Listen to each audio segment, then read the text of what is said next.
How's it going, everyone? Welcome back.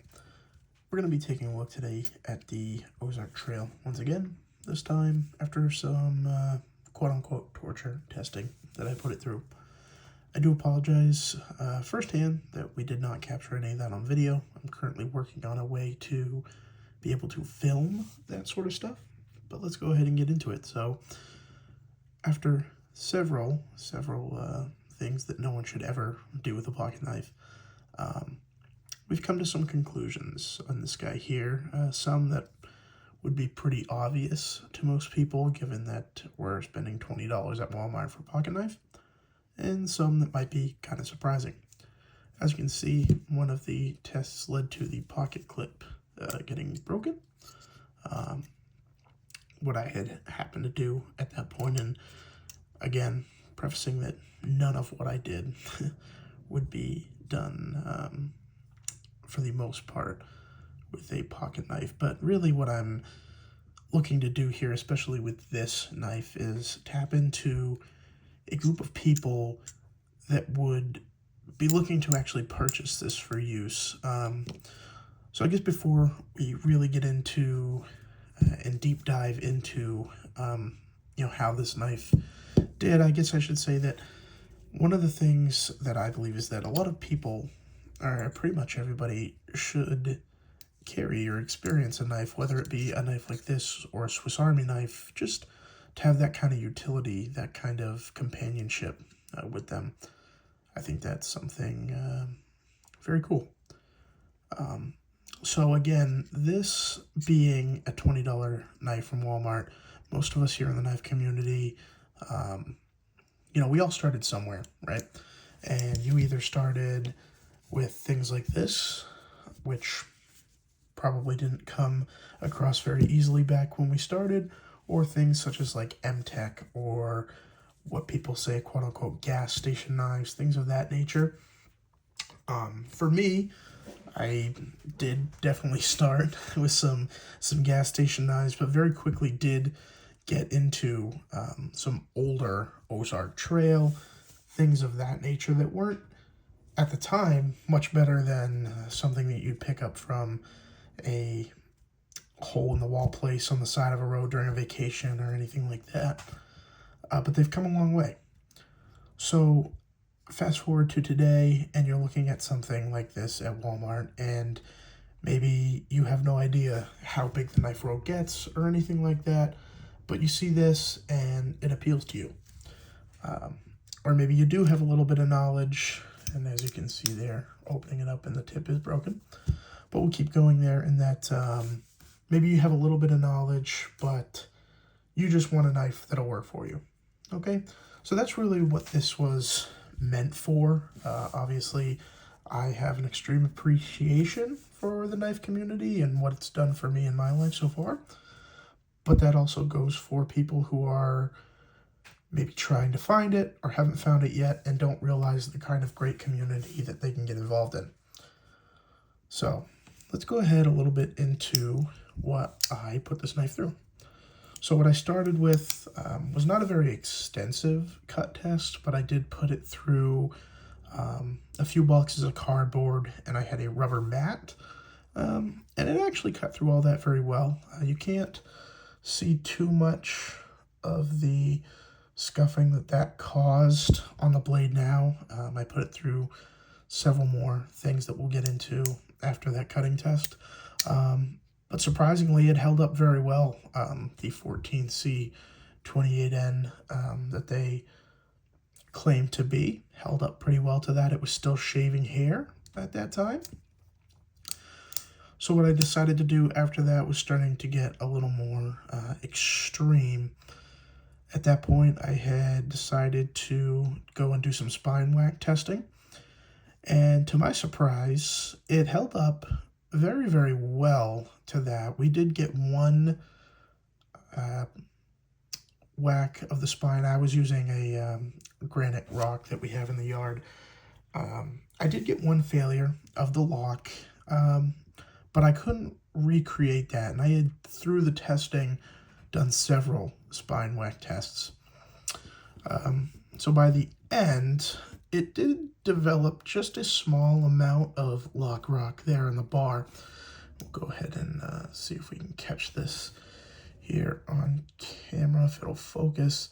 It's kind of hard to see, but it does look like on the blade, it did start to kind of form to the bar, and that's kind of what's creating that little bit of rock there.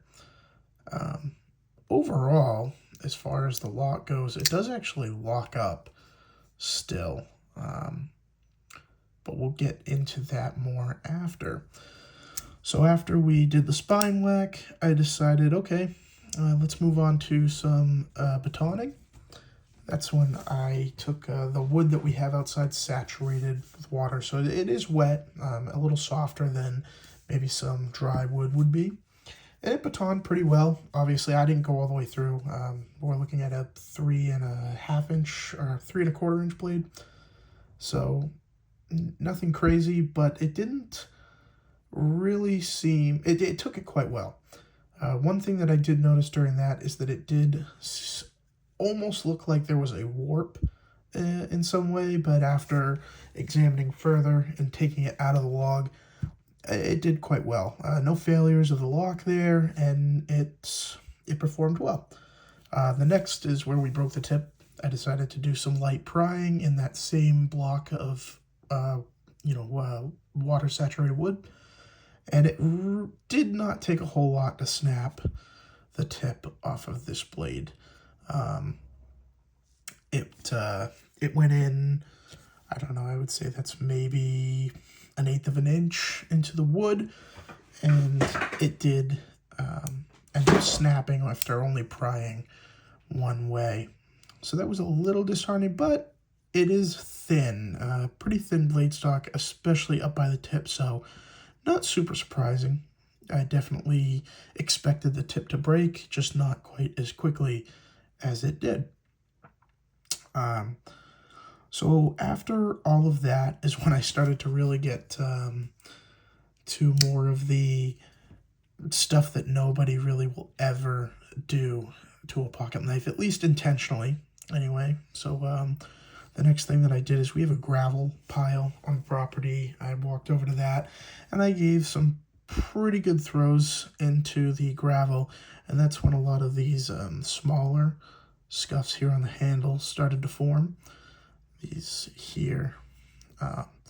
So all in all, I mean, most of them are kind of just rubbing off whatever paint or anything is here on the aluminum. Some of them are a little deeper, and it's hard for me to remember if those came from those or any of the further tests that I did.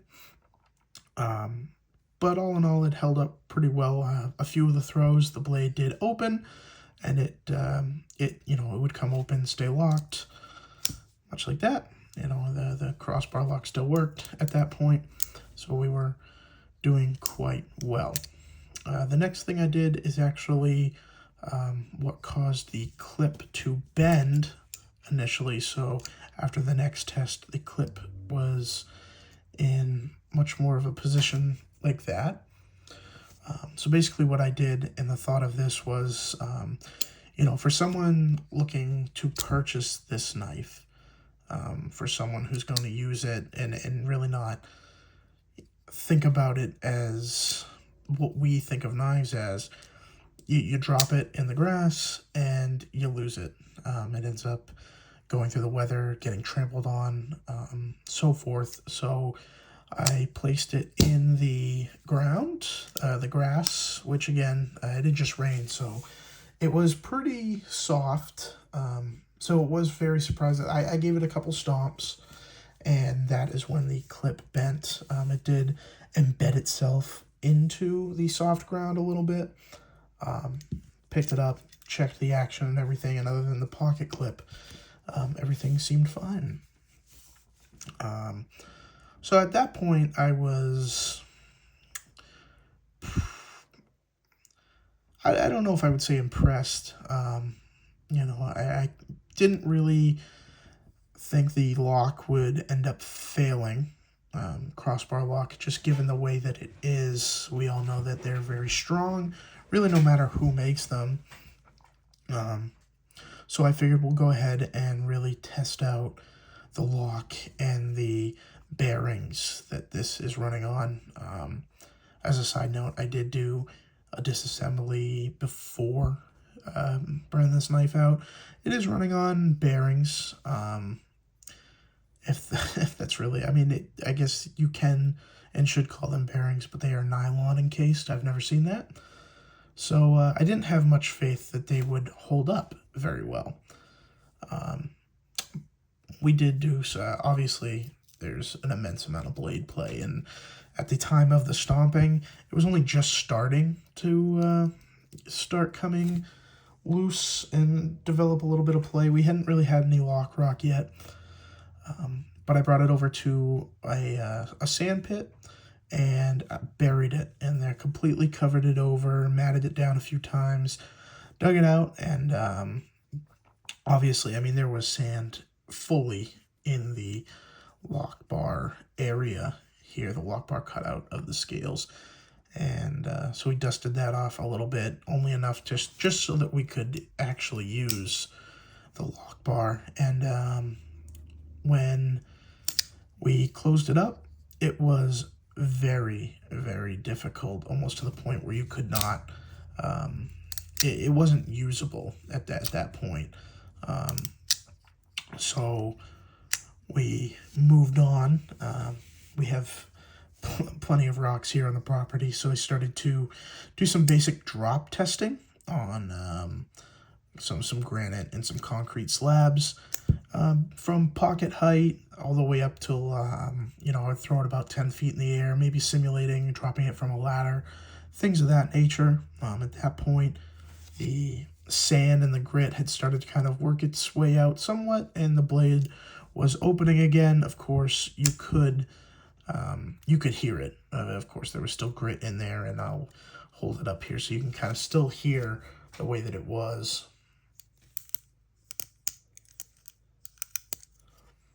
Obviously, pretty gross, pretty yuck.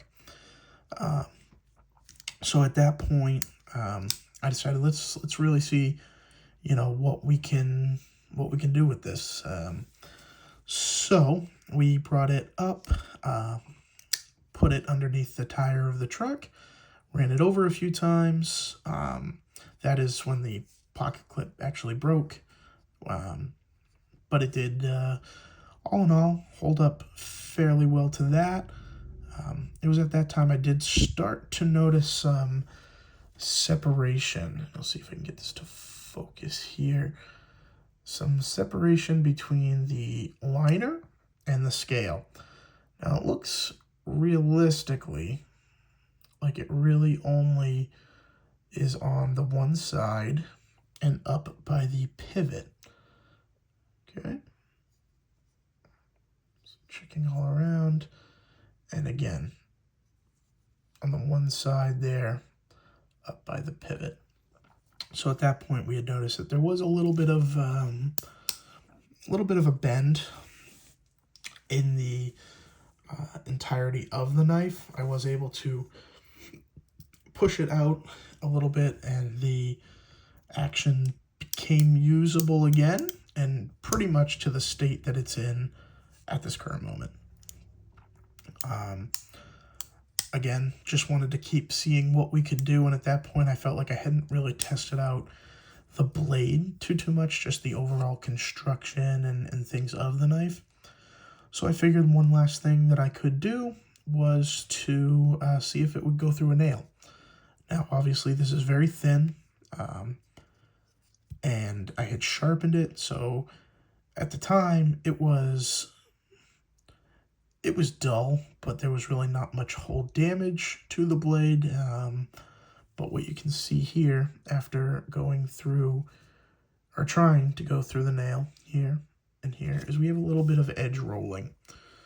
Okay, and this was surprising to me because, I mean, that's easily sharpenable. You can get those out and be back to a very nice edge on this blade.